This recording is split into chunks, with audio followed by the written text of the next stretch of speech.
Hey there, coffee lovers. Welcome back to the channel. Today we're diving into the rich, aromatic world of coffee. But not just any coffee. We're talking about the rarest, most refined kind of all, single origin coffee. The kind of coffee that costs more, tastes deeper, and carries the soul of the land it came from. So grab your cup, sit back, and let's discover why single origin coffee is so expensive and what exactly makes it worth every sip. Single origin coffee isn't your average morning brew. It's coffee that comes from one single source, a specific country, region, or even one farm. No mixing, no blending. It's pure, traceable, and honest. And because it's tied to one place, it's limited by nature. Each batch represents a single harvest from one small corner of the world. That rarity is the first reason for its high price. There's only so much of it to go around. What makes single origin coffee truly special is what it contains inside the bean. The story of its land. Soil, rainfall, sunlight, and altitude all leave their mark. High-altitude farms, often perched between 1,200 and 2,000 meters above sea level, produce slower-growing coffee cherries. The slower they grow, the denser and sweeter the beans become, developing complex sugars and aromatic oils.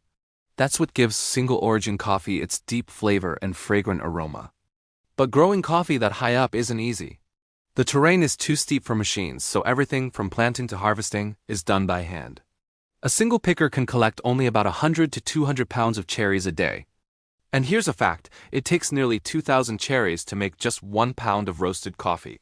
Every bean in your bag was touched, selected, and sorted by hand. Workers carefully pick only the ripest cherries, often going back to the same tree multiple times during harvest. That kind of precision takes time and skill, and it's one of the biggest reasons single-origin coffee costs more. Once picked, the real work begins. Coffee cherries spoil quickly, so they must be processed immediately. Farmers use one of three main methods: washed, natural, or honey. The washed process cleans the beans with flowing water, producing a clean and bright flavor. The natural process dries the beans inside the fruit, creating a sweeter, fruitier taste. The honey method leaves a layer of sticky pulp on the beans, adding a rich caramel note. Each method demands patience and control. One bad rainstorm or too much sun can ruin the entire batch. After drying, the beans are hulled, polished, and sorted by size and color. Any defective beans are removed by hand. In fact, less than 10% of the world's coffee qualifies as specialty grade, and most single-origin coffee comes from that elite category. This level of quality control requires labor, time, and care that mass-produced coffee simply doesn't have. Another reason for the high price is ethics. Most single-origin coffee is sold through direct trade, meaning roasters buy directly from farmers instead of through middlemen. This ensures that the people growing the beans are paid fairly, sometimes 3 to 5 times more than the global commodity rate. Many of these farms are small, family-run operations that rely on these fair prices to survive. When you buy single-origin coffee, you're not just paying for flavor, you're supporting a system built on fairness and sustainability. Then comes the roasting, one of the most delicate stages of all. Single-origin beans are roasted in small batches, sometimes only a few kilograms at a time. Each origin reacts differently to heat, so roasters have to adjust the temperature curve, timing, and airflow by instinct. A few seconds too long in the roaster, and those complex flavors disappear. It's a blend of science and art, and that artistry adds cost, too. Roasters spend years perfecting their craft to ensure that what you taste in your cup truly represents the land the beans came from. Distribution also plays a role. Single-origin coffee doesn't travel through large industrial chains. It's often shipped in small lots from remote mountain farms in Ethiopia, Colombia, or Guatemala. Maintaining freshness means faster transport and careful packaging, all of which add to the expense. And since it's roasted in small quantities, there's no benefit of mass production. Every bag costs more to produce and ship, but it arrives fresher and more flavorful. Some single-origin coffees are so rare they've become legends. Take Panama Geisha, for example, one of the most expensive coffees ever sold, fetching over $1,000 per pound at auction. Its flavor is light floral and almost tea-like with hints of jasmine and peach. Only a handful of farms in the Bouquet region of Panama can grow it, and the yields are incredibly small. Or Jamaica Blue Mountain, known for its smooth, mellow taste and total lack of bitterness. It grows in such limited quantities that authentic Blue Mountain beans can cost over $50 per pound. Rarity, quality, and risk all shape the price. Coffee farming is unpredictable.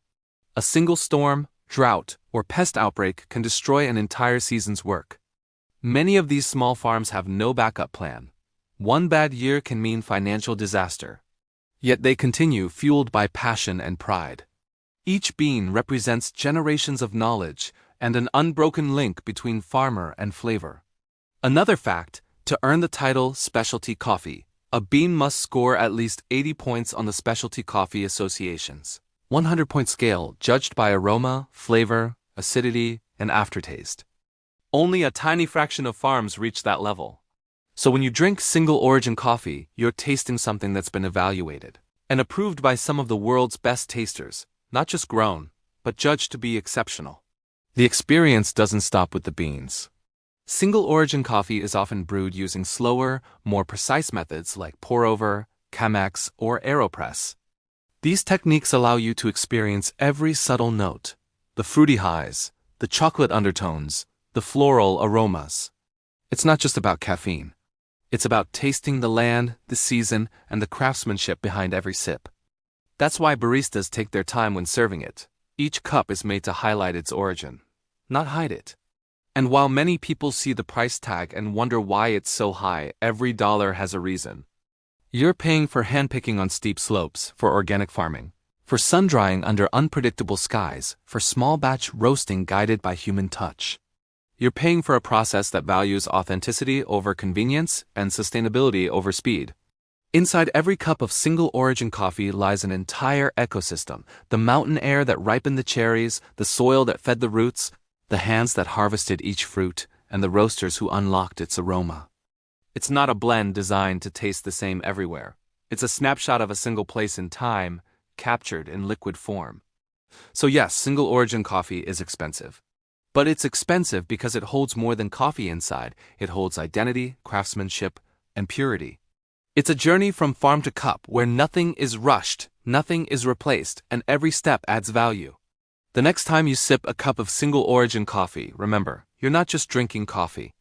You're tasting the altitude of Colombia, the volcanic soil of Guatemala, the misty hills of Ethiopia. You're tasting dedication, patience, and tradition. And that's what makes single-origin coffees so expensive and so extraordinary.